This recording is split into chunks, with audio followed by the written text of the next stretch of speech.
thing. But yeah, you know what? It's something that I've learned, that life happens, and you can't be overly upset by that. And like I say, most people are very forgiving of these types of things. You know, no one's expecting professionalism, which is a good thing, because Brainfood is by no means Brainfood is a 100% amateur production, as I'm sure all our viewers are aware. Anyway, we're live, everybody. Welcome to Brainfood Live on Air. It's episode 120. I'm bringing it to you every Friday, and I'm super excited today because Adam Gordon has been upgraded once again, and I'm very pleased to bring on a good friend of mine to help me co-host this show, Christina Robinson. So, Christina, how you doing? Good to see you. I'm good. Good to see you. I can't believe it's episode 120. I hadn't realised just how many had clocked up. I remember sitting watching the first one, and we didn't know each other back then. Did we meet on Brainfood Live? I think we might have. That's how we've met. Yeah. Oh, wow. That's amazing. We've made friends. At least this show has been worthwhile. We've made some friends. But I think, you know what? Because you do it every week, I forget as well. Sometimes I'm shocked to think, crikey, 120, that must be 2 years worth of material, probably more, because we don't do it exactly every week. It's probably 3 years worth, really. And yeah, it's good fun. It hasn't stopped being fun, so we'll keep doing it. Anyway, let's do some quick sound checks, as we always do, folks. So if you can hear me all on Crowdcast, there's 50 odd of you live here. So if you can hear me, please say hello there. Let me know on the chat stream. That'd be good. We are multicasting across 3 channels today. We've brought back Periscope, would you believe? Periscope meant to have died, but it's still there. It's literally still there, and you can fire it off. So if you can hear my Periscope, give me a retweet, do something like that. That'd be awesome. And we're on live on LinkedIn as well. So if we're there, let me just check if I'm there.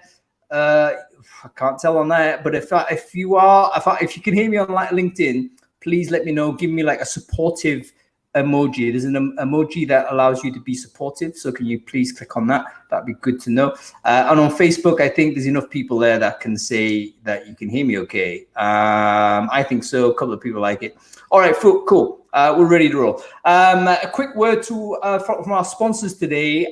Just want a quick shout out to this really interesting new product coming out of the US called Guide. I don't know whether I think these guys are going to come into the UK in a big way. There's a few European businesses have used this, and they rave about it.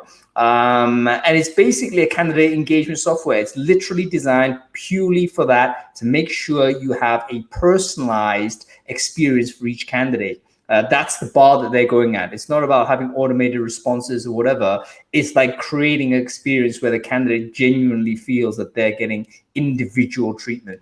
So check out guide.co. They actually had a big transaction. Gem Software, who I think some of you might know, ATS provider, new ATS provider really out of the States. They acquired resources which have now become Guide. So expect a lot of investment and know-how going into this company. So Guide.co, check them out.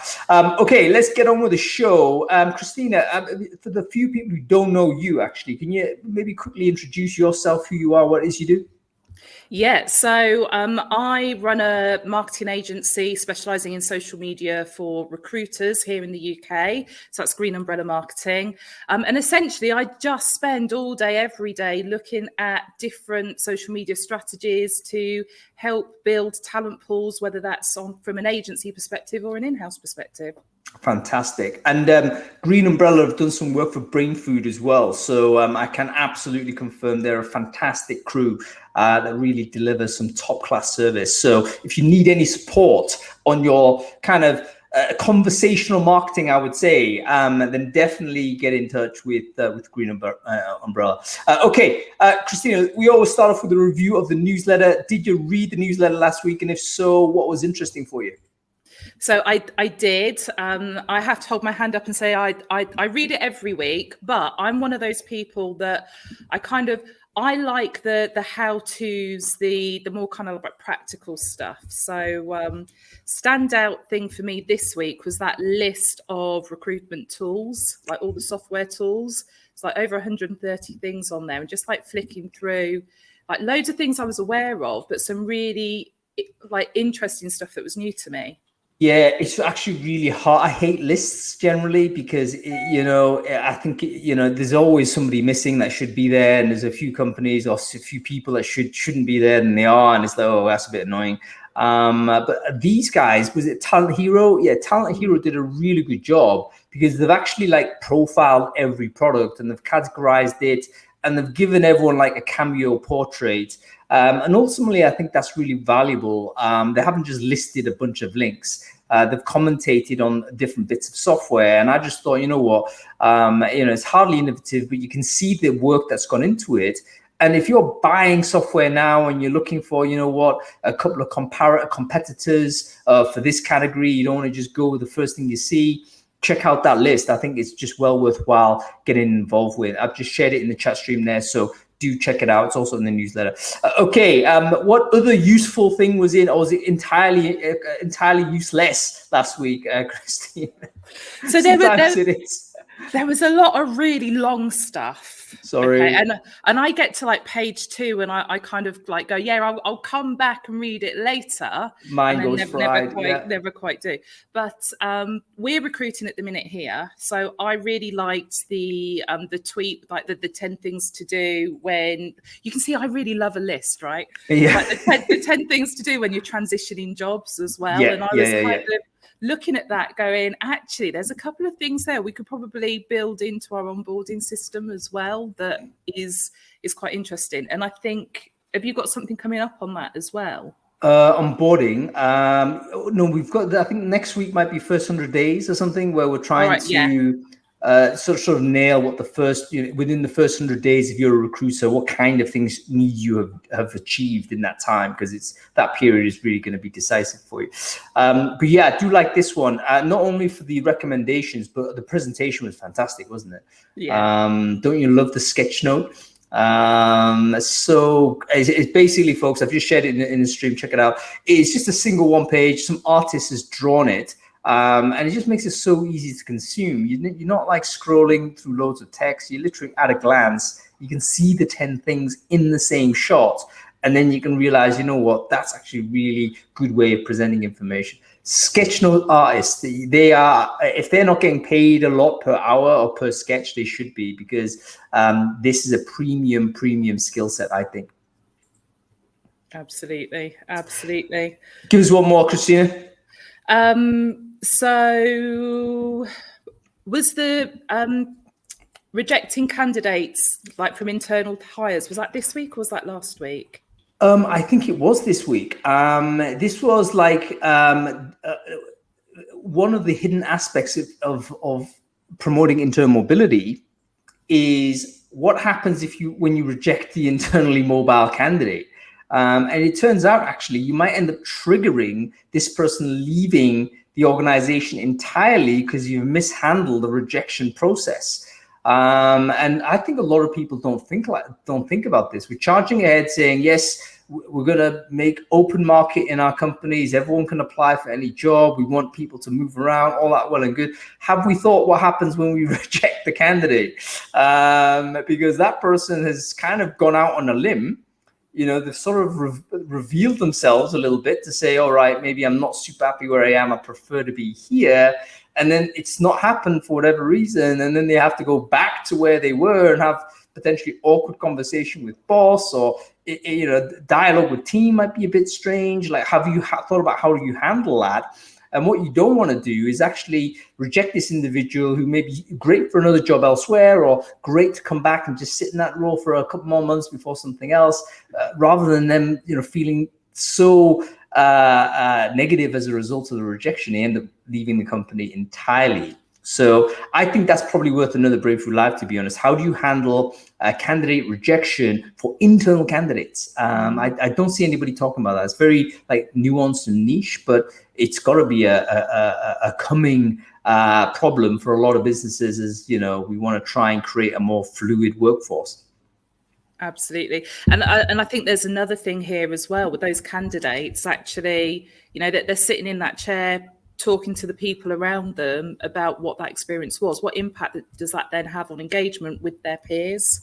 there's actually quite a lot to it. So yeah, that was one that stuck with me. You know what? I wonder whether it's because if you know someone well because they're an internal candidate, you might forget to treat them as a candidate, and you just might think, oh, it's just Christina, she'd be all right. You know what I mean? You almost become too complacent about thinking about the psychology that's gone through this person's mind as they've decided to potentially throw the hat in for something. And different people might react differently to that. And, you know, we're not, I think, sufficiently aware of it. But anyway, I think it's a really interesting phenomena and something we definitely need to keep an eye on. Okay, cool. Anyway, check out the newsletter. It's full of great stuff. And every week it'll come out. Oh, by the way, one more thing. I reckon I sent an announcement newsletter on Thursday, folks. I don't know whether anybody received this. It went into my spam folder. So I'm subscribed to my own newsletter, and I sent it, and it actually went into my own spam folder. So I reckon it's gone into everyone's spam folder. What I need you to do, by the way, is look for it, because the announcement I've made is basically the announcement of the Brainfood Jobs job board. It is live and open, so go and check it out if you're hiring. You too as well, Christina. You can post kind of recruitment vendor type jobs in there also. Get on it and do it. It's currently got a free tier. I'm probably going to take the free tier down because we've already got like 300 plus jobs on it, but use it for the time being because that tier is going to go. Anyway, more importantly, if you do find the newsletter in spam, please check your spam filter and take it out of spam, because otherwise on Sunday, I think you'll disappear. Super annoying. But I think occasionally Google just decide, oh yeah, let's say anything over 10,000 send outs goes into this folder. Anyway, moving on. Let's talk about this topic before we bring on our sort of guests here, Christina. Candidate experience. Do you think that it has? In what ways do you think it's really shifted? From before pandemic to post pandemic? We're now starting to think about getting back to the office. The economy seems to be shooting back up again. We're hiring people once more. There's the shortage of candidates, so suddenly we have to compete. What do employers need to do when they're thinking about producing a better candidate experience? Any thoughts on that from either yourself or from the customers you've dealt with? Yeah, I think we've got to look at both ends of the journey. So I think it's all about employer branding right now. It's all about values. It's all about that engagement piece, because actually the candidates now, they want to know they're going into a business where they've got the flexibility that they want. And I think that flexibility is very individual. It's no secret that we're in a candidate short market. So actually the candidates, I think they feel a bit braver about asking for more. Right. See, that needs to be managed. But we're also in this situation where even though you go through all the process and you treat them really well and you nurture them, you get to that offer stage and we're still in a situation where anything can happen. Yeah, so we've got to be diligent as well all the way through the process. And aren't sort of dropouts increasing? I don't know whether anybody's recruiting now have got any kind of anecdotal evidence of their own activities. Have dropouts increased? Like, is it be difficult to close candidates, for instance? I've had a lot of people report that to me, but I suspect that's true as well. On the one hand, increased confidence from candidates, but also maybe some residual insecurity feelings as well, to think, give it another 3-6 months or whatnot. Fascinating times and challenging ones as well. Okay, let's bring on our guests. It's going to be a reshuffle of the lineup, by the way. Unfortunately, Carolina can't join us today. She's been called away. So what's going to happen is I'm going to bring on Yana and James at the same time, and then bring on Steve. And I believe Adam Gordon is kind of floating around there somewhere, feeling really sad he's not on screen yet. And we're going to bring him on with Steve later on. So let's bring on Yana and James. Let's see whether we can do that okay. James, I know it's super early for you, but I can see you in the chat stream, so I assume you're going to be okay. Okay, let's bring on Yana. And let's bring on James. Cool. It's like the concentration on your face right now, huh? This is, you can tell basically this is live and I don't have any help, because in a more professional show, I wouldn't be typing things on. I think you're doing really well, because right now you're not like that with your tongue like in the corner as well and all that kind of stuff. So yay! There he is, James. James Ellis. I exist. How you doing? Good Lord, good to see you, James. How are you doing, sir? It's not that early. It's 8:15. Come on. This is my second cup of coffee. We got plenty of time. Plenty of time to do this. I feel that's early. James, for the people who don't know you, can you quickly introduce yourself, who you are, what it is you do? I'm usually not at a loss for words, and maybe the second cup of coffee hasn't kicked in yet. So I, employer brand nerd. I wrote Talent Chooses You, which is now live and free and open source on a Google Doc. If you go to employerbrandbook.com, it's free. Copy it, steal it, use it however you want. It was written purely in the spirit of helping everybody think a little better about employer branding.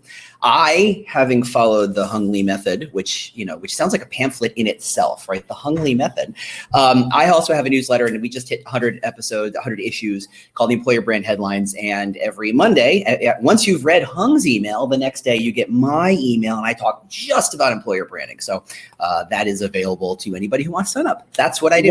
Why don't you share the link to that, to the newsletter in the chat stream now, James? Absolutely. Because I think it is fantastic. Everyone who knows you knows that you're an expert at the EB business, and if that's your thing and something you want to get better at, then absolutely avail yourself to this information. Okay, Jana, I've invited you. I'm not sure whether it's whether you're getting this prompt. Let me know whether you can sort of see a prompt on screen. It'll basically say accept this. Go and accept it, and you should come on screen. And let me know how you're getting on. But we'll crack on with it anyway. Take your time. That's fine. Just me is fine. No. Do you know what? The reason why you're here, James, is in case of this type of emergency. We need a filler, mate. That's true. That's true. Do you know what I mean? So let's drop James in. He can do that. I am a failed game show host. Let's be fair. That is completely true. So I can vamp with the best of them.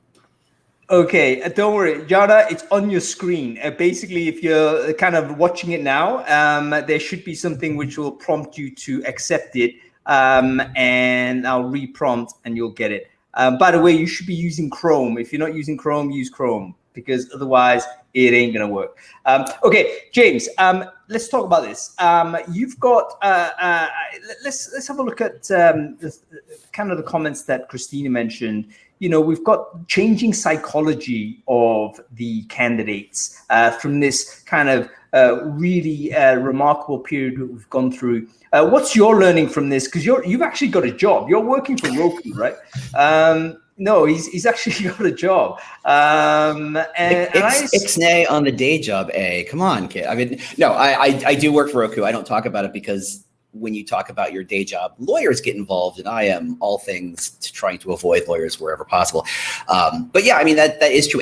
Let's be fair. We have reached the world of the Etch-a-Sketch end of talent acquisitions. Like, everybody picked up the board and shook it and was like, okay, let's start from scratch. What's a job? What does the job mean? Why do you do your job? How do you calculate your value, your paycheck? All that stuff has changed, and all of the stuff that kind of bloomed from it, candidate journey, candidate experience, and employer branding, job postings, all of it has to be rethought because the ground changed. And everybody's kind of grasping around and glancing around trying to figure stuff out, and no one has an answer. There's no question.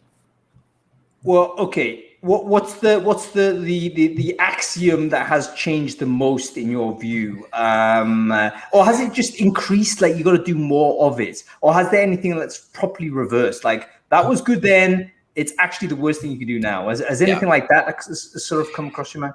Yeah, you've hit this moment where everybody had a path, right? You go to school, you get a good grade, you go to apply for a job, you send out 100 resumes, 4 people call you, you get one of the jobs, you work it for 2 years, you go look for the next job. Everybody had the same kind of path. And there were maybe 10, 20% of people who went, I'm going to be an entrepreneur. I'm going to think about these things differently. And they were the weirdos. They were the great strange people who, let's be fair, reinvigorated and changed and revolutionized what we do. But for the most part, 80, 90% of people followed that path. Well, guess what? That path doesn't exist now. And what those 80 and 90% of people are doing are looking to people like y'all and saying, okay, if I have to treat my career like my own business, like I have to be an entrepreneur of my own career, holy crap, what do I do? How do I wait? And you're watching all these candidates kind of realizing there is a wealth of resources, ideas, concepts, ways of approaching it. My favorite kind of watching the boat shift is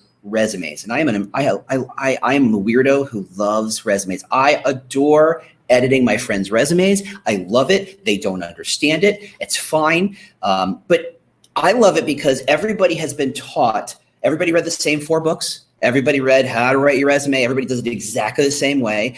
And that's fine if, again, you're following this path that, by the way, no longer exists. And so what you have to say is your resume is actually a marketing document. And the moment you kind of connect those 2 dots to say your resume is your marketing of yourself, the whole game changes. Suddenly, it's not just about how do I list my CV? How do I do these things the way I'm supposed to be doing? It's about how do I treat it like a commercial, a 1-page or 2-page commercial? Why talking? Why buy Nikes? Why go to that hotel? Why buy that microphone? Why hire me? Same idea. And once you realize, and let's be fair, marketers have figured this out for a long time, there are no rules. And it doesn't matter if it's sidewalk chalk out in front of the building or a commercial or a video. I've seen somebody did a thing where they made their CV look like an Amazon product. Have you seen this? It's been floating around lately. It's a great marketing document because people talk about it, and that's all that matters. It's not about how do you list it the right way or the fonts you choose or the listing of things. It is how do you present a compelling case of why talk to me. And with that, I'm going to hold up and be quiet for a bit because someone showed up.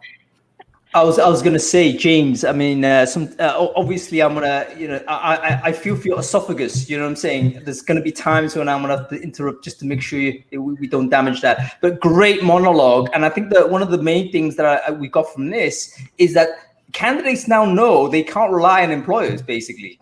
They have to think, because of the massive economic insecurity that we've had, all candidates are now thinking, you know what? This is a job, but how long is it going to potentially give me? I can't sit here for 5 years. It can't give me that. I've always got to be entrepreneurial in mindset. So the mindset of entrepreneurialism has kind of gone away from those, small niche folks that actually set businesses up to everyone who's thinking in this way. So I think that's the first thing we need to think about. Okay, we've finally got Jana on screen, which is fantastic. So Jana, great to see you. For the people who don't know you, can you quickly introduce yourself, who you are, what it is you do? Sure. Can you hear me well? Yeah, we can hear you perfectly well. Well, it's a great pleasure to be here. Thank you for the invite. My name is Jana. I work as a candidate support advisor right now in Autodesk. But I have been around HR and recruiting since 2014. After the university, I joined to a corporate world, and I was managing recruitment end-to-end cycle, like the pure recruitment, when you interview, when you have intake meeting with hiring managers, after like the candidate gets an offer. And after that, I basically moved from my home country, Slovakia, to Spain. And right now I'm living in Spain. I have been working again corporates here in Spain, in Barcelona, as a technical recruiter and also people officer. So basically, last 2 years, the pandemic year, I got exposed to all spectrum of people operations, hiring, pre-boarding, onboarding, recruiting as well. And right now I'm on the candidate side. So that was brief me. Thank you very much, Jana. And you know what, this kind of experience I think is really interesting, because especially when you're working for big corporate businesses where, there might have been a certain way in which candidates behaved, when they were applying for jobs or when you're recruiting for them. And now I think maybe has that changed? I mean, what have you noticed in your work to date about how candidate behavior has changed in 2021? It's a very good topic, because 2020 really caught us by surprise. I would say it was a really extreme year for everybody. And I think it basically brought us to a new set point of everything. And first of all, when we're speaking about candidate experience, I would say, are we talking about the pre-pandemic kind of experience when the candidate could actually taste the culture when they went to interviews in person? Or are we talking about the purely virtual candidate experience that they are having now, when there's no exposure to the office, when they don't meet people, when everything is automated and digital? Okay, I want to just interrupt you a little bit here, because that's a second really interesting point, because we've lost a lot of that, like, I'm going to use a big term here, osmotic information transfer. that you get through walking through an office building and speaking to people, the reception person, or going through the foyer or whatever it is. You get a vibe of the place. Exactly. Even if you kind of walk past people at desk and you go into an interview room, you can see what's going on a little bit, and all of that information is coming at you, and you have that little bit of a vibe. No longer, right? It's like straight into a Zoom. Everyone's a square with a background, and that's all you got. So that's the second thing I think employers really need to think about. We've lost a little bit of that. We've lost a lot of information we'd previously implicitly communicate to candidates. Okay, yes. Osmotic information transfer. It actually does make sense. I'm not just trying to be smart. I actually copied it from someone, but it's like getting the vibe. Okay, Jana, I interrupt you. You're about to finish your thought. Do you want to continue? No, actually, I thought I found myself in a really tricky situation last year when we were sent from office to home, and actually I thought, how am I going to do it right now? Like, what skills do I need to develop to do a virtual candidate experience? Were you doing candidate support before you shifted to remote? No, I mean, I did people operations exactly in the moment when the pandemic hit. Right. And then you shifted to a candidate support role. Exactly. Can you explain why that happened? Was there a reason that the role specialized in some way, or what was the idea behind this change of focus? Oh, I changed jobs basically. Oh, sorry. So this is from a different company, right? No. Yeah. Don't worry. Like, I was doing the same. The form just changed. Right. I get it. Okay. So I think we've got two major points. Candidate mindset's changed. Information transfer has changed. What does this mean for employers? Like, if I'm cognizant of this, I'm sitting there, I'm a pretty smart employer, a branding person, I'm a pretty smart recruiter, and I think, oh yeah, we've had these two big changes from how things happened before. What am I implementing to make sure that I'm differentiating from other companies that are competing at the moment for all of these candidates? Any thoughts on this? Yeah, actually here in life, in this recruiting Brainfood Live, I heard a really smart sentence by someone who said, we don't know what we don't know. And how are we going to make sure that we really construct the successful operations and framework for the candidates in our companies, right? So what you're asking is, how am I going to do it? Where is the secret recipe, the secret ingredients that I need to find out in order to deliver that service? I would say that pandemic taught me to be really extremely attention to detail. The candidate will know when I really take care of them and I really walk the automated selection process and I know every detail and I have been in their shoes. They will know when they face a process that is maybe shaky, there are some bugs, they will also know, okay, it's in the process. Maybe they haven't figured it out. Maybe I can help them. I can give them feedback. But I really think this really differentiates you from the competitors if you can deliver the process where every detail has been thought through, when it has been experimented, iterated, tried, and run in different versions. That would be my contribution to that. I think that's you mentioned two really important points there. Firstly, the idea that you need to be very diligent in every step of the process. You can't rely on the great office anymore, right? You can't say, let's do the interview and then, we'll just wow that person with the swimming pool or whatever it is you have in your office. You don't have this. So all of the moments, all of the micro events. Who is it that says micro events? William Tincup says this, doesn't he? He talks about micro events in. Follow William Tincup, by the way. He kind of sort of knows what he's talking about on this. So these micro moments, which is an email update or a quick check-in, those minimal moments that maybe oftentimes dismissed as important, these become elevated in significance. And the second point you mentioned was essentially candidates might be like more forgiving, if you like, of error. Did I get that right, Jana? It was like, okay, if there is a mistake or something is not working perfectly, just explain it and let them know. And maybe that's going to be a better way to do it. It's a different kind of way to deliver a customer experience.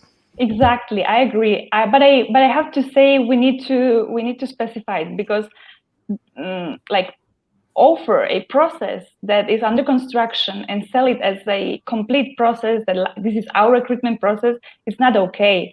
Like, we really need to be honest and transparent. We can inform the candidate in advance, like, hey, we have just set up this new system, this internal tool, and we just want to give you a heads up. There might be bugs. Please give us feedback and help us construct the best candidate experience. You can actually pull them to your side by offering them to help you when you're going to construct it. And you wouldn't do it if you were not transparent and honest enough. Yeah, I mean, I guess how would you best describe this, James? It's kind of like just being honest with your mistakes, isn't it? And being very open with where you're at with things. Like if you've implemented a new system, which all of us are doing, because we've got this, remote shifting and all this, that all of us are doing it for the first time often, then say that. Don't put yourself under such pressure of perfection when maybe that's not actually the expectation from the candidate side. Okay, cool. James, going back to you on this, let's think about some things that have been implemented. Again, we've got smart people working in TA and EB. They recognize the changed circumstances. What cool things have you seen that companies have done to differentiate themselves in this competitive market space? Yeah, so I mean, I think everything you said so far is right. You've got changing informational structures. You've got how people are absorbing information. Personally, I'm thrilled that the office tour of trying to glean the tiniest piece of information about what the corporate wants you to think about their building process has to do with the brand or the culture, because it has nothing to do with nothing. What happens instead is microcultures. You're really saying, okay, the legal team is away and the sales team is away, and the sales team in Oslo is a bit different way than the sales team in LA, et cetera, et cetera, et cetera. And so what you're saying is you're really not joining a company. If you're joining IBM and tens and hundreds of thousands of people, or Amazon, which is hundreds of thousands of people, you're not joining Amazon or IBM, you're joining that team. And that team is far more important than the company. In the same way that we all know that, the adage that says companies hire people, but managers are the reasons why they leave. It's microcultures. It's the individual location. So the better you can say, look, you're not just joining company X with its massive structures and price tags and stock prices and, hey, we have offices in every corner of the globe. What you're joining is the FP&A team in Santa Monica. Oh, who is that? Let me talk to my boss. Let me meet the people in that space. Because the truth is, you'll engage and encounter people across the rest of the company, but your team is your team. And because we are so disparate and since we're so remote, that connection is 10 times more important than it was when we were sitting back in an office and we could say, yeah, okay, you have this kind of vibe around the team. The microculture is everything. And so from an employer brand standpoint, understanding how to project that microculture and talk about that microculture, how to talk about how it's different and how it also ladders up to the large organization, that's what's critical. And I think that's where you're starting to see these very interesting pockets of people trying to do that. Let me criticize this view, James, because if we're all working remote, then surely the team matters less. Okay, listen, I don't need to sit next to this guy.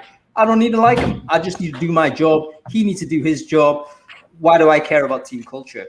Okay, but liking someone and culture about something are two different things.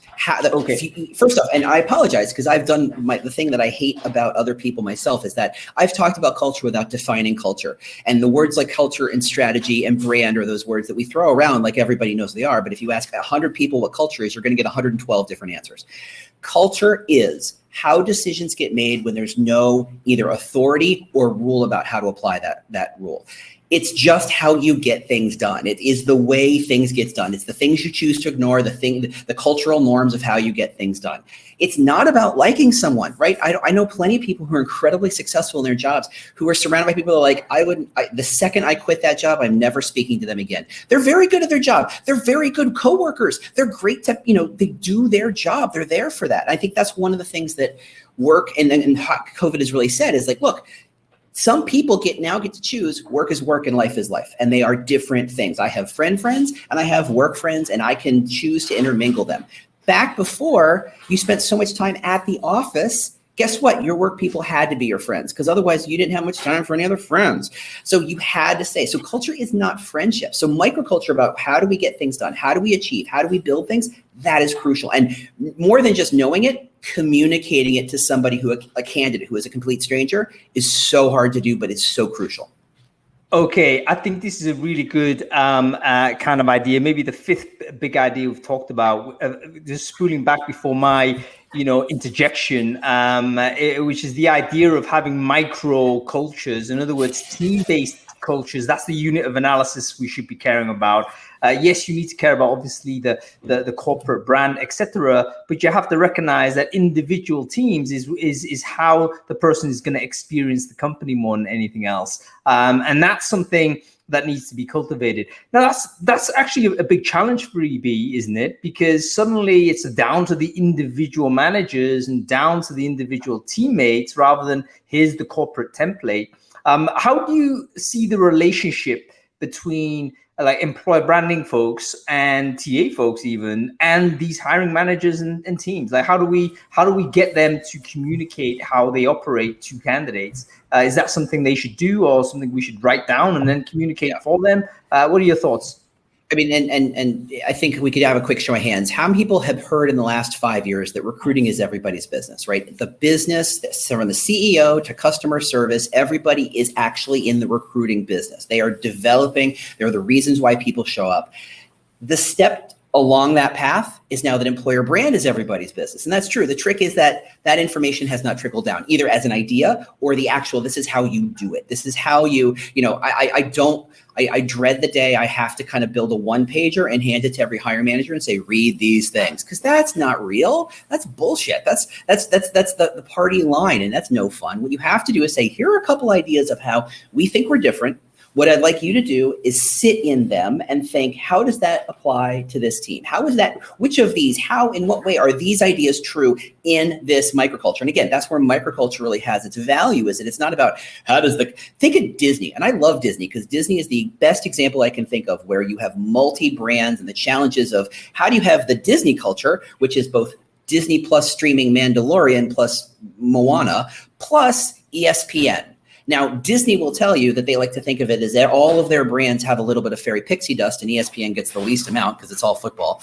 But they do all still ladder up to this brand. Well, if they can kind of solve some of these challenges to say they're all Disney brands, why can't a 1,000-person company with 40 different teams and microcultures, why can't they say, look, in this team, the parts of that brand that are most true, not just true, but most true, are these, and this is how they manifest, and this is how you see them, and this is how you provide those proof points.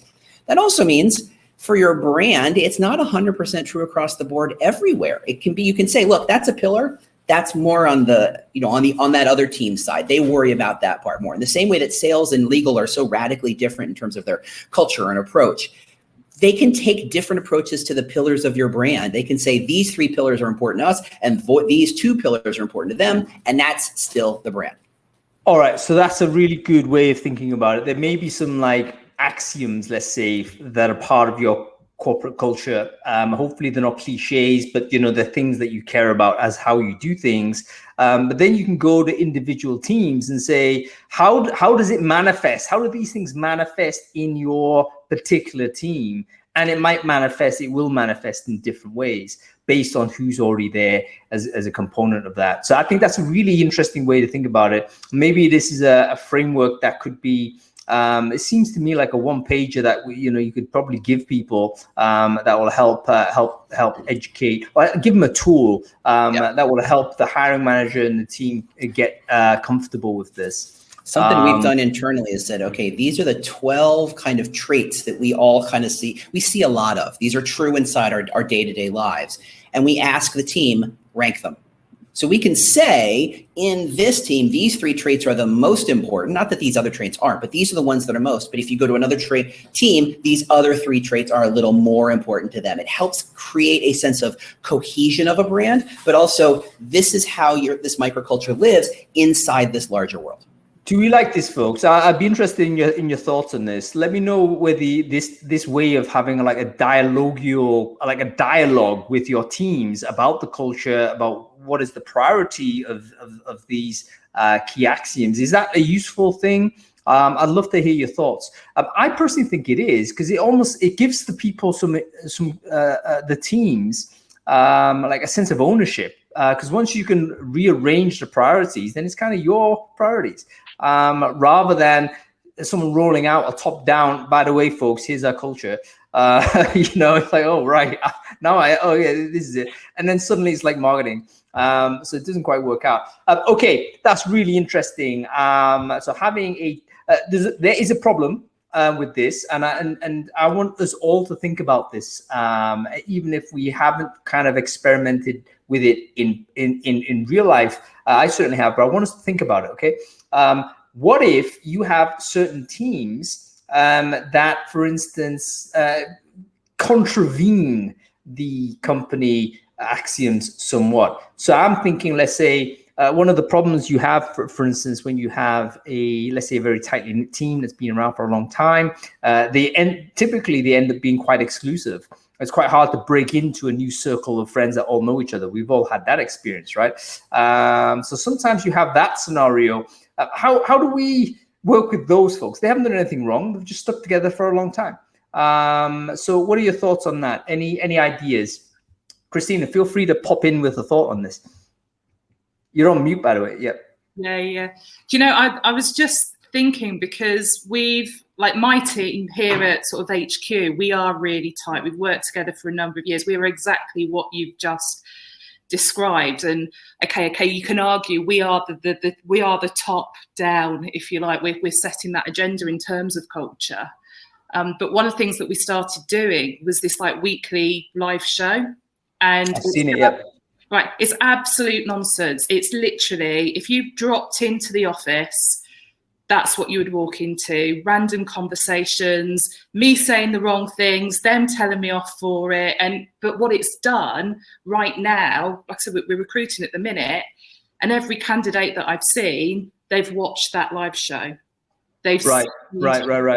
Okay, let me just quickly summarize, and I hate to just jump in sort of at this, but one of the ways to mitigate this scenario where you've got a strong existing team that done nothing wrong, they're simply being very loyal and very happy working together, you just got to make it transparent.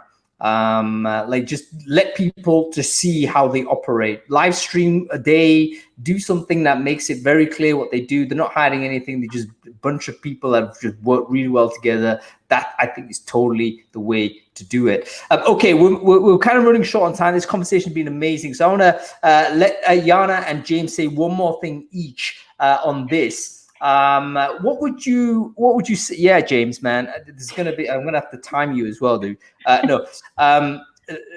Let's have a look at sort of the one thing that you would advise a person like trying to build a really better candidate experience in this new post-pandemic era. What have you learned, Jana, for instance, that you could say, you know what, this is gonna help you do it better? Any thoughts on this? Yes, actually, I summarized some of the key pillars I have for this virtual recruiting, let's say, spectrum that we are managing. I would say, first of all, define the backbone of your recruitment. What is the top quality that you're looking for? Because I have been in the selection process myself when I was jumping through rounds and rounds. And in the last round with the CEO, I learned that they really need speed as one of the top qualities that I have not been measured. I have not been actually exposed to any task that would measure my speed. So really sit down, reflect, and define what is the backbone of your recruitment. Why do you need that in your team? And also, I'm also a culture and a value person. And I would say the way how you expose the company, like if culture and value was a play in the theater, candidate experience would be sitting in the front row. So your culture gets exposed if you want it or if you don't want it. Either way, it gets exposed. So really, if you have a good employee handbook in place or a code of conduct and really bulletproof of the values with behaviors that expose or have these values inside, that would be a great thing, even for candidates to share them with, right? Yeah, it's almost like a commitment also, isn't it? When you say, okay, here are the values and here are the exhibited behaviors that we're seeing from people that exemplify this. Exactly. Publish that. It's a fair play, because you are actually exposing them like what you like and what you maybe don't like. And I'm always for a fair play with candidates, like respectful way, like this is what we are, this is what we do, this is how we behave. You like it, take it. You don't, it's okay. You know what? I love that. And also I would go further, because I'm often defensive of cultures that people typically lambaste, because they're a terrible company and our CEO is horrible. And I think, you know what, that's fair enough, but he's not hiding that. Do you know what I mean? He's literally saying this is how it is. So don't work there. He or she, is usually a he, by the way, that's like cracking the whip and saying he's 80-hour day week, whatever. Fine, you know it. Don't complain about it. The complaining that this is hidden from you. It's literally how this person appears, and he's like all over the shop, sort of in terms of publicity. So I've got sympathy with that kind of approach, because at least it's straight and it's honest. Okay, quickly go to you, James. Give us one tip, one thing that you would say that a young person that's or not a young person, but someone who's like maybe struggling a little bit with EB and candidate experience. What would you recommend that they focus on? It's very simple. You can't buy it. You can't buy a tool that does it. If you can buy it, someone else already did, and they're already using it, so you're already behind. The answer to all your employer brand questions is a simple question. How does this create desire amongst the right talent I'm looking for? You are not Amazon. You're not trying to hire 4 trillion people by the next week. You are trying to hire a dozen, 100, maybe even 1,000 people this month. Congratulations. That means you only have to make about 10,000 people fall in love with you, to want to have a Taylor Swiftian level desire for you. If you can do that, so many of your other problems just kind of go away. And really, if the only way to do that is to not say, here, spend money, or to slap a coat of paint on something, is to understand what is true about you, what you offer someone, what that culture is, why you should be here, what the value exchange is, and spell it out so clearly they can't be ignored. If you do those simple things, and I admit they're simple to say and not simple to do, but if you can do those simple things, you are so far ahead of the game. Don't sweat. You're good. You know what? I hope people are making notes on this. I'll certainly be replaying that because I think it makes a hugely important point. A large part of poor candidate experience is that we're stuffing too many people in at the top of the funnel, and then we have to explain to them or figure out some way to say you were never right for this. Well, okay, make sure you're actually looking for who you're getting. You're only attracting those that are going to be compatible for it. You basically don't want to stuff the top with too many folks and interact with too many people. We've been tricked to hire and get 100 or 200 people applicants. You need 2 people. One you hire and one you say thanks but no thanks. And everything beyond those 2 people is wasted effort. And if we don't embrace that, we're just going to spin our wheels. Yeah, that's exactly right. We're all kind of inherently looking at volume, and it's necessary. We've got to change mindset. Okay, we've got to move on because we've got to bring on Steve and Adam as well. So I just want to say thanks to Jana and James. It's been great having you both on the show. Thank you so much. If you've enjoyed this, I'd love to get you back and talk about this some more. This is a big topic. We should do another one of these. So okay, Jana, great to see you. And yeah, we'll see you soon. Okay. Take care. Thank you. Bye. James, great to see you. We'll catch up soon, buddy. Absolutely. Thanks, everybody. Thanks for having me. Weren't they great? They're great, passionate people about this topic. I really do dig everything that they've said. So much so, in fact, that we're kind of running way behind on time. So let me just quickly bring Steve on. I did say to Steve when he said, "Yeah, I'll do this. I'll make sure you have more time," and I've failed to do that. So Steve, I really do apologize. But let's bring him on. And we'll bring on Adam as well because he's got nothing to do, and he literally blocks out like 2 hours every Friday. Just you're waiting for the prospect coming on to Brainfood Live. There he is, Steve Usher. How are you doing? Yeah, I'm very well. How are you? Great to see you, sir. And there's Adam Gordon. Adam, how are you doing, sir? Very good, thank you. You look like you're in the Arctic, Adam. Are you okay? It's like it's summer. What's going on? I think that's because of the beard. That's the only reason. I've got a hoodie on. I'm not. You've got a hoodie on. It looks like you're really cold. Okay, so Steve, for the folks who don't know you, can you quickly introduce yourself, who you are, what it is you do? I'll do it really quick. So Steve Usher from the UK. I've been living in Stockholm for 5 years, half a decade. It's gone ridiculously quick. I am an experienced designer, design thinker. I have a studio called 5 Studio, and we exclusively focus on redesigning employee experience with particular focus on hiring and onboarding. Fantastic stuff. And Adam, everyone knows you, but quickly intro who you are, mate. Yeah, I'm Adam Gordon. I'm co-founder and CEO at Candidate ID. I've been in recruitment for 22 years, and I love experience design. Steve's the guy. Yeah, absolutely. And who have we got there? We've got an additional member to the squad. Hello. She's 4 years old, and her name's Baby Oren. How are you doing? She just said she's not a baby. Just to let you know that. Well, that's you tell. So that's you tell. She's a big girl.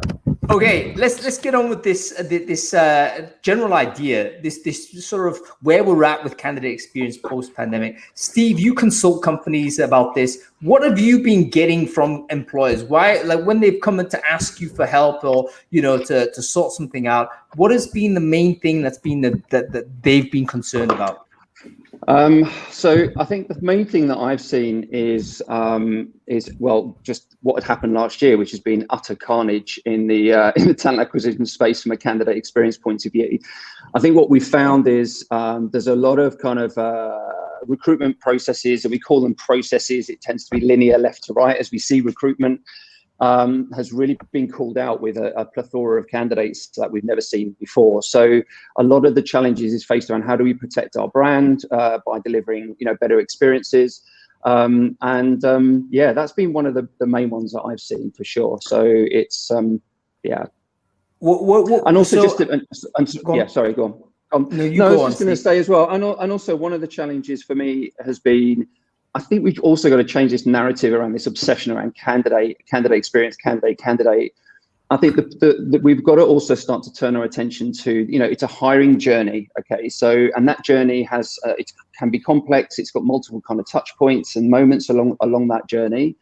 But there are a number of people who share that and have different experiences. And I think we've also become a little bit too obsessed on the candidate must have this experience. It's all about the candidate. And as we know, recruitment also has recruiters about what's their recruiter experience. We also have hiring managers, what's their experience. And if they're not all aligned as well, then you know that process and what some of the outcomes are really just not going to happen. And I would just to add to that, one of the biggest things, and we ran some experiments early this year and back into last year, and all roads from an experience point of view led to the hiring manager. I mean, it really genuinely does. It's one of the low-hanging fruits. And whether that's talent acquisitions, not strategically aligned or more kind of reactive and not close to the hiring managers, or at recruiter level, desk level, recruiters aren't confident enough or have the skills and capabilities to actually manage that. So that's some of the things that I've been seeing that's causal to that experience for sure. Just all right. You said something really important there, Steve, which is this idea that there's other people involved in this hiring journey. And if we're obsessively focused on candidates alone, we're actually missing lots of other dimensions that cause that candidate to have a bad experience. Now that you said it, it's so obvious, isn't it? If your hiring manager is having a terrible experience recruiting for this role, guess what? That's going to cascade to the candidate because he or she is. Yeah, the hiring manager they don't understand their impact on that journey or those people. I mean, these are hygiene factor stuff in my mind. I think that's where I'm seeing now. I was really intrigued in this session today. Is I think we've got to move out of this. We've created this narrative for ourselves where we're so obsessed with candidate experience without really understanding. Hang on a minute. Let's just remove candidate for a minute. What's an experience? What actually differentiates from everything else an experience? And just to share with everyone out there, the biggest difference is the services and things like HR tech, whatever technology you're buying in, all of these things that make it quicker, easier, faster for people to engage with your business is a service. It's not an experience. And I know a lot of tech vendors are saying it will improve your candidate experience. In the true realms of the true experience designers in like theme parks and It's not, trust me. And so for me, it's about service design. How do you make it quicker, easier, faster, time well saved? Experiences specifically is about time well spent. And where do you need to show up as a business in the key moments and design that as an experience that really resonates with that audience? Or if it's an engineer, how do you create this kind of immersive moment in your hiring journey, which really catapults you amongst the rest? Because there's a sea of ordinary right now being delivered from a hiring process point of view. So I definitely encourage people to really stretch themselves outside of TA and start to explore, where there's learnings, and there's lots I can share that will really then recontextualize into the TA space, because the answers aren't in TA, trust me, because if they were, we would have created it a long time ago.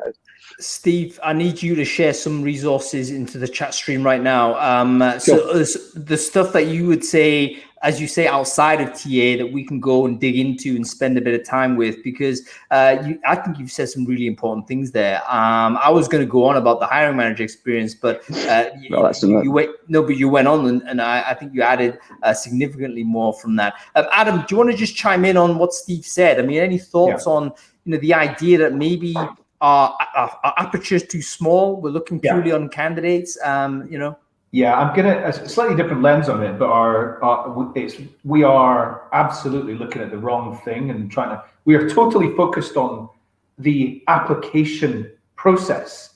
And I think most people I know in talent acquisition think that candidate experience is about the application process, and it's about making it as easy as possible for candidates to apply. You're crazy. You're utterly berserk. Trying to thinking it's a good idea to get people to go, oh, one click and I've applied, and that's good candidate experience. That is terrible candidate experience.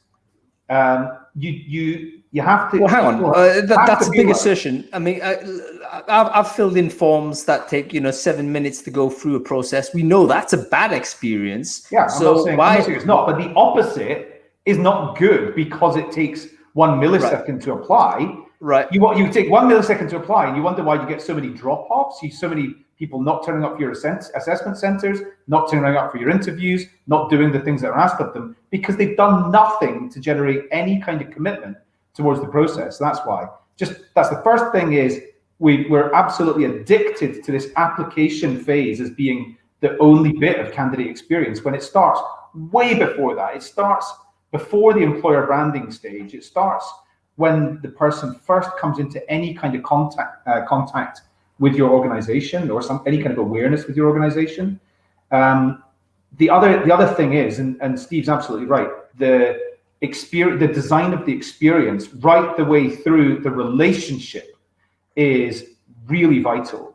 Not just at the point where they're applying for the job. And what James said earlier is completely correct as well. I don't even know if you need 2 applicants. You need 1 applicant. Let's stop obsessing about applicants. If we've got the biggest possible pipeline to go and identify people from, then the number of applicants is irrelevant. And we are by focusing on getting as many applicants as possible, we're also letting down so many people. And if the only relationship they have with our company as a potential employee is that they apply and get rejected, we've got no hope of any sort of decent talent pipeline. So this whole concept of candidate experience needs to be from the minute that they have got any kind of acknowledgement with your organization through to the minute they retire and they don't care anymore. So how do recruiters do that though? Because our kind of focus is a lot narrower than that, in the sense that, yes, we'd love to interact.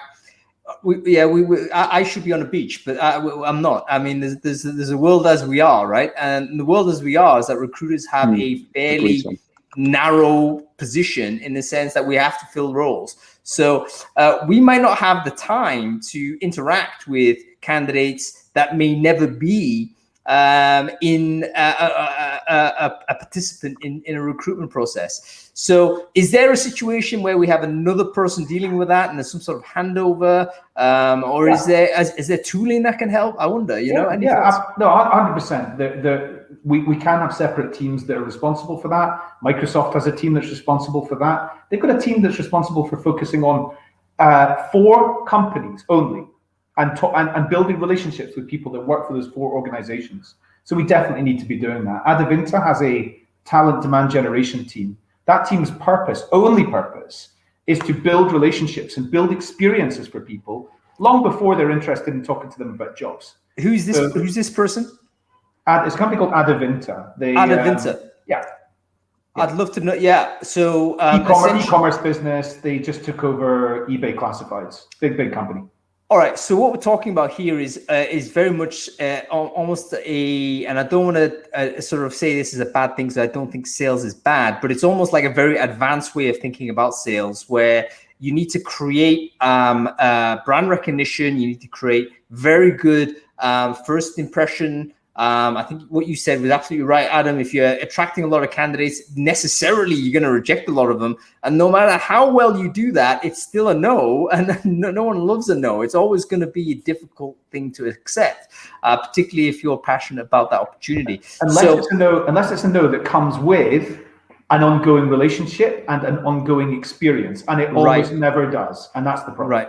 You know what I like? Yeah, our friend Stan Vasovich, he actually, I mean, I don't think he's involved in this anymore. He's more of a partnership person these days, but he had a really good concept of always like providing that additional thing for the candidate or the person to do once you've had to lay on some bad news. It's like, okay, listen, Adam, we're not going to hire you for this role for reason X. However, we'd love to keep in touch. Here are a couple of things maybe you want to explore. Let's have a conversation over here. And then, you kind of make sure it's not a brick wall experience that people get, the big guillotine coming down saying, you're rejected, go away.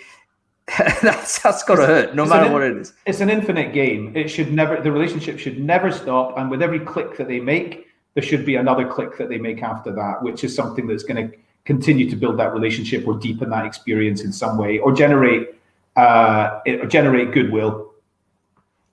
Is there a way in which we can justify this? Because it's going to take effort, right? I can imagine a lot of people listening to this and thinking, you know what, that's all well and good, but I've only got 3 people in my team. How am I going to be able to budget the time to do all of this stuff when I'm getting crushed by requirements? What is the way in which we could help that person build a business case to doing this better? Any thoughts, anybody? Yeah, so this is pretty symptomatic in most organizations. I think the organizations that are definitely like IBM, for an example, ABN AMRO, ING, who have really fully immersed themselves in like design thinking, which is focused and exclusively looks around understanding the needs, wants and desires of their employees, whether it's a candidate or new hire. So I think anybody who's short on resource, for me, is do research, start to empathize and understand your different talent groups. And you can do that by creating surveys, right? And start to understand and deep dive into some of those comments, and then start to build out that. I mean, because it's much stronger, it's much easier to build a business case, not just for you trying to fight it, to say, it's not me saying it, it's this research from our candidate groups who are actually saying X, Y, Z. And this is where I think we should start to build out, or where we should actually have a roadmap in which to start from. But research and empathy, it's most of my clients struggle with bottom up. And a lot of it is systemic top down, which is obviously very inherited. But yeah, I mean, that's where it all starts. And there's a lot. And I would say in a recruitment process, there is, if you think about your talent pipeline from just application going all the way down, you cannot underestimate the amount of insight that is sitting in your current recruitment process right now with all of your candidates. If you're just ask them, put some surveys together and start asking for some general insight that you're looking to glean to help improve either the experience or learn more about their behaviors and what they want and what their needs are. You know what, Steve, every time you say something to follow up that is even more interesting. And I'm just losing track of the interesting things you've said. So I need to replay all of this and make a note of it. But there's one point that you made I thought was really important. And this was addressing the idea of how do you build a business case. Don't build a business case. Go and speak to the candidate, speak to the market. And you could almost dual purpose that activity. You should speak to the market anyway, but then you can repurpose that information you get back, and you can then bring it to the organization and say, you know what, this is the people you say that we want to recruit from. This is actually what they're telling us we need to do, or what they're looking for. This is how we become a competitive employer to those organizations. So can I just share very quick something, because it's so easy for everyone to do this. Literally go to Typeform, create a survey, and I'm happy to share out some of the templates that I've used. And basically, all you do is send an automated response, which you do anyway as part of your ATS, and then just retweet the template and say, hey, listen, we're looking to learn more from you. Post CV, whatever it might be with the words we use. We want to learn more about you so that we can improve. And in there, you ask questions like, based on, what kind of decisions or what kind of content do you base decisions on, or what channels do you use, or whatever you want to know. Put it in there. I've been getting like 80% response rates with like probably 70% verbatim responses, and the gold in there. And if that's your biggest slice of audience, there's so much insight just on that one touch point, and there's so much you can get from it. On that note, Hugo, I think the timing of the survey dispatch is really important, and you don't do that after the rejection, I think. No, I think I've tested that. Yeah. Yeah. Will you tell us about the data, Steve? I mean, obviously, you're going to get people pissed off. They've been rejected. They're going to come back and hammer you. I think that's pretty obvious. But we've always done that, haven't we? It's the end of the process is when we've delivered the survey. That's not when to do it. When's the optimal time to start asking questions about their experience of your business? So I noticed Hugo saying like rejected candidates is complicated. I agree, but it's a necessity. So what you're going to always get is a swinging bias. Okay, so nobody feels great about being rejected. Period. So you from a research point of view, you're always going to get a bias. You'll get a bias if you survey when they've joined you, and you're going to get a survey. You're going to get biased if you survey them when they've been rejected. But what you've got to do is you've got to listen at the various touch points. So definitely post application. I've seen some companies do in between just to check in. Hey, we're doing okay from first to second successful. And then there's also triggers using the ATS where you've actually had rejected as well. So I would do, without kind of getting too much survey fatigue, I would kind of always max out maybe 2 to 3 surveys depending on what the outcome is, and then collect it all together. And we've done some pretty detailed stuff where then you sliced and diced it by function or level. We've even been able to attribute the NPS score to even hiring managers and also recruiters.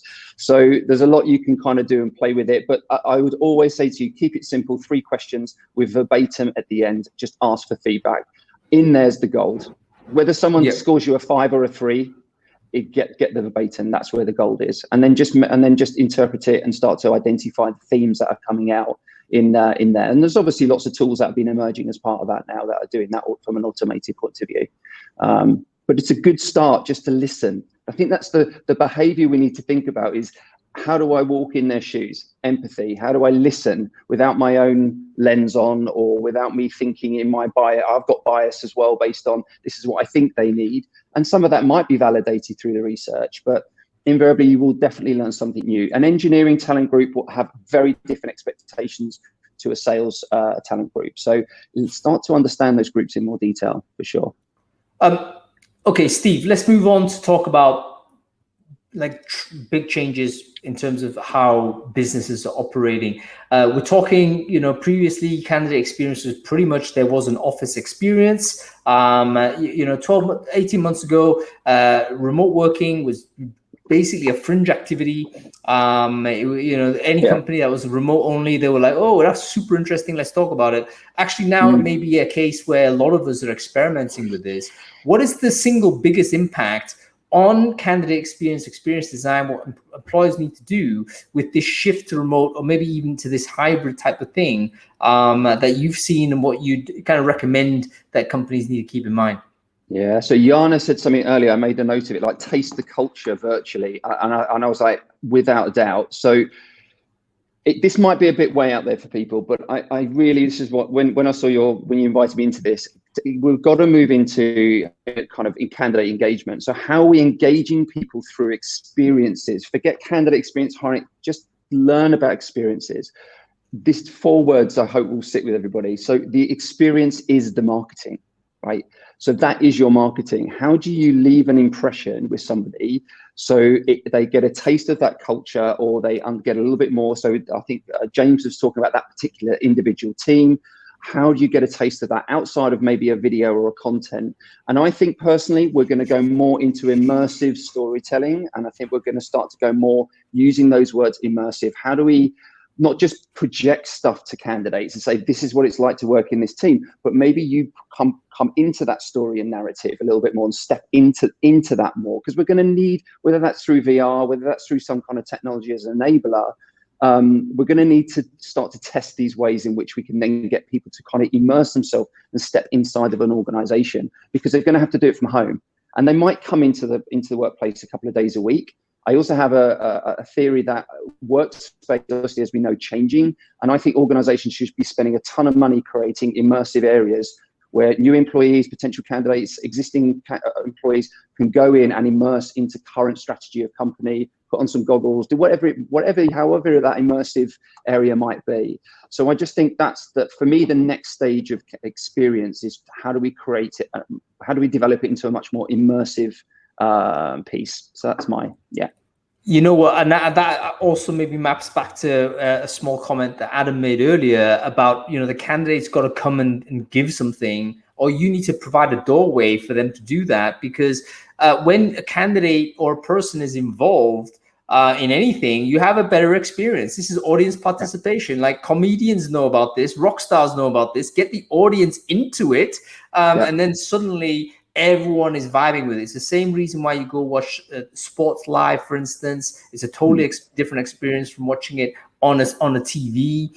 Even if you went to a bar and you watched sport, but you're interacting with other people doing it, that changes your experience. So we need to learn a lot more about how that psychology operates when we're thinking about designing the candidate experience. Jumping in, I know time is short, Steve, but I want to talk a little bit about this halfway house we have. AR, VR is great. I've got an Oculus. I would totally recommend it. However, most people won't and don't. But there seems to be a midway point between Zoom and in person, and it seem a lot of these game almost interfaces where characters going to be. I don't know whether you've seen things like Gather and stuff like this. What are your thoughts on that type of product? These platforms where you can sort of get involved. It's not entirely AR, VR. It is still on a screen, but it's not just looking at Zoom. And are they gimmicky, or do you think they've got something to offer? So I think it's the same thing as social media, right? So it's going to be what do you resonate with the most? You mentioned Periscope earlier at the beginning of the session today. I think we're going to see a fragmentation. Everybody's jumping on the bandwagon. Everyone's developing these tools and all these different things. And I think all that will happen is these interactions will just kind of spread out a little bit more. And it's going to make it way more complex for organizations to engage people on different types of platforms, if that's the way it's going to be done, whether it's currently, if we take social media, whether it's Facebook or Instagram or LinkedIn as an example. So I think that's where it will go. I like Gather, by the way, it's worth mentioning. That's where I see that going, for sure. One thing I would say, just to mention, is experience design, guys, is not expensive. I promise you, you can do some stuff just by doing some really simple, like dramatic structure work. You can just literally start to do some very high level journey mapping. We did a workshop here in Stockholm and we had like Visma and Ericsson in the room. And we literally within an hour and a half, we literally redesigned like an onboarding experience as an experience. So it's not, this isn't Disneyfying things here. There are some really low hanging fruit stuff that you can just shift your lens out of process and technology and just pick up a pair of Elvis glasses Elton John glasses that represent the experience lens. That's all you need, is another toolkit just to put on and start to go, okay, I see it as an experience now. How can I design it just as much as a process? You know what? I love that, Steve. Process technology important, but you know what? Are we overly fixated on this? And maybe there's other ways in which you could get a great experience. And I think all of us have intuitively know this. When you've had a great conversation with friends, or when you've had a great night out, or whatever it is, oftentimes these things are not about the accoutrements of this. It's something else about the interaction that you have. Okay, Steve, listen, I've got to let you go because time is short. And you've already burned plenty of time with us. It's great to have you on again. We'll definitely get you back if you're free, Steve. Going in fact, are you still on holiday in Sweden? Have you guys come back yet, or what? Well, I am anyway. I'm back. Yeah, you're back. Okay, I don't know. I mean, I write the Swedes off from from July onwards. It's like, okay, they're gone till whenever. Okay, you have a good rest of the day, sir. Great to see you, man. Thank you. Thanks, Christina. Take care. What an interesting set of guests we've had. I think this has been amazing. I don't know what your thoughts are on this, Christina. Yeah, There's so much in that today. It's like 5 episodes in one. There's so many different things we can pick up on. I know it's going to be like, I've been trying to write these things up in Twitter threading, and it's like impossible to get it all in one thing. But there's so much. All of the guests have contributed here. What I like about it all, though, is that it seems that there's an enthusiasm and a commitment to really change how people experience the job search and the job discovery process. And all of that has got to be a positive thing, because, firstly, we need to be competitive with candidates. But I also feel it's more than just that. It's like we need to just treat people a little bit better, Yeah, I think the big takeaway for me really is the fact that actually, we are all caught up thinking candidate, and we just need to look up and take a breather. And I'm always talking about using strategies from outside of recruitment and how can we apply them within. And it's things like, from a sales perspective, creating those pushaways. There's just so many different things we can pull from today. It's really exciting stuff. Yeah, I'd recommend everyone rewatch that. I think it was a really great show. And Christina, it's really great having you on it. Next time we need to get you doing the guest stuff, because I think you've got a lot more to offer on that side, and we've not been able to see that so much. But anyway, great to see you. I hope you're well. Hopefully we'll catch up at some point. I don't know what where you're at or whatnot, but I'm out and about. So if you're up for meeting up, then do let me know. Definitely. It's been a pleasure to join you. Have a good weekend, Christina. That was great, wasn't it? We're running way over time, folks. So I'm going to end this story now. I hope you've enjoyed it. What an amazing learning we've all had.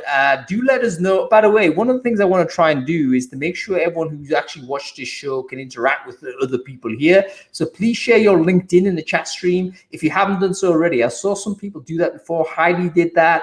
I think that's a good way to try and interact with a few people. You can actually go back on replay and find other people on the chat stream and find those links. So share your LinkedIn on the chat stream, and then why don't you connect together? I think there's lots of reasons why we should continue this conversation, even like independently. You don't need necessarily me to be there to do that.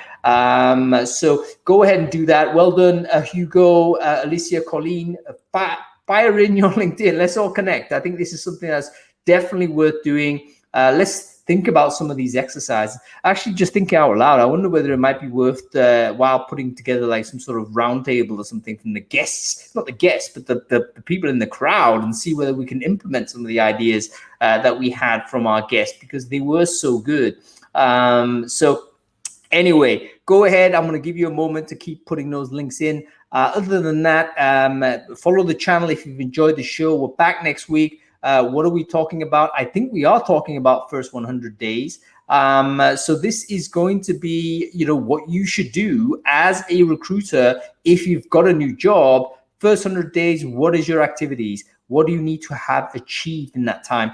And the good thing about this particular show is that we're actually getting in recruiters that have recently moved jobs. And they've all passed probation, so they've gone past the 100 days.